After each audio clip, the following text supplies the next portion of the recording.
Cam Waters and Brodie Kostecki once again led the way, as they did earlier in practice 4.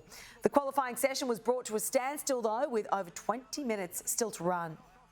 He got it pulled up, he made the exit. He's in the fence, hard! Absolutely out of control, through the left hand of the S's, and in the fence, hard for David Reynolds.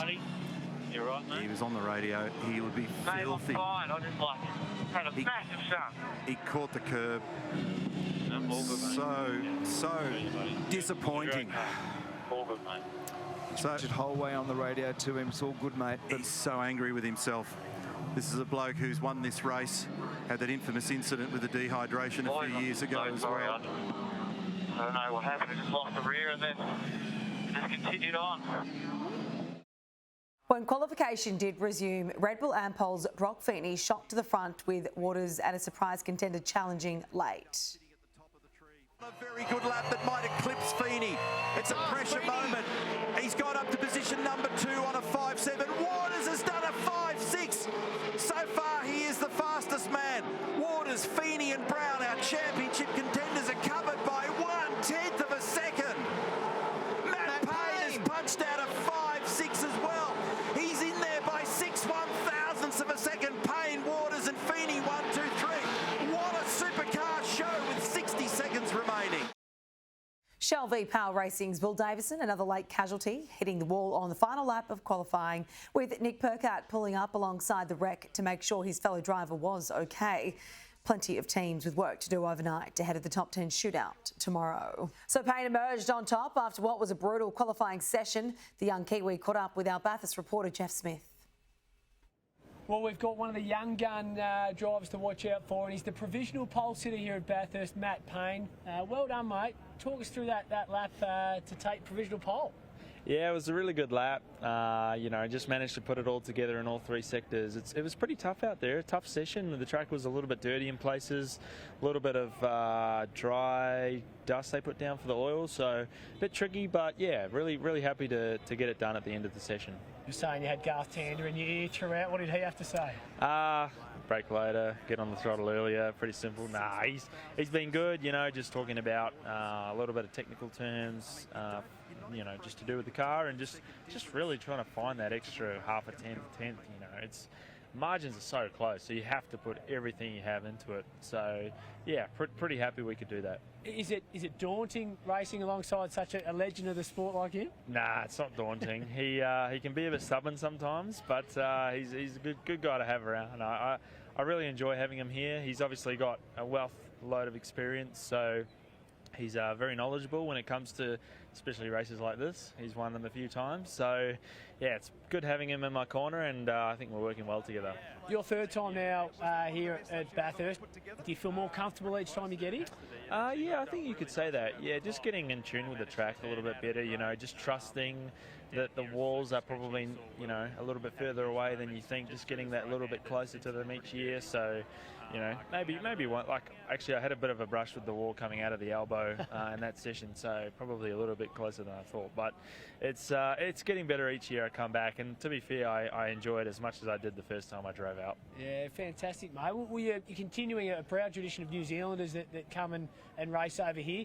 Do the New Zealanders give you some advice as well? Do they get behind you?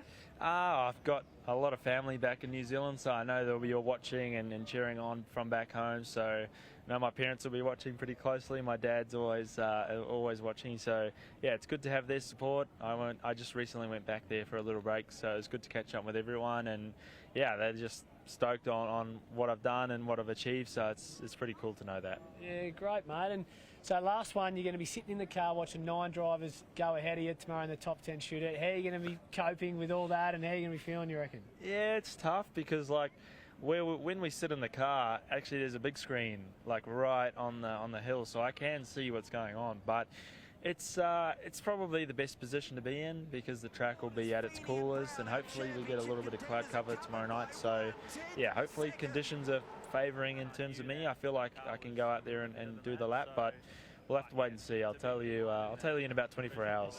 With 2 major crashes, a lot of fast times, and absolutely eventful. Let me just tell you who's through first to the top 10 shootout tomorrow. So the top 10 fastest qualifiers get a chance to go for pole position. So provisional pole at the moment is Matt Payne and Garth Tander. Second, Cam Waters, Brock Feeney, Kostecki, Brown, Mostert, Heimgartner, LeBrock, De Pasquale and Stanaway. They're your top 10 to look out for tomorrow. A couple notable omissions. David Reynolds, one of them, who hit the wall really hard coming through Skyline heading into the S's. And so just prior to the crash, he'd put down a fast time, which had him probably inside the top 10. But when you cause a red flag in qualifying, they actually take off your fastest lap. So that was scrubbed off, which meant he was outside the top 10, and some significant damage to his car meant that he couldn't get back out there. And they really do have a lot of work now to get that car ready for Sunday. So that was the major incident early on in the session. We had another one right at the end too, where Will Davison hit the wall at about the same spot to Reynolds. So it was all happening pretty heavy there at one point. Davison looked like he was pretty winded by his accident. But here was David Reynolds talking about his crash shortly afterwards.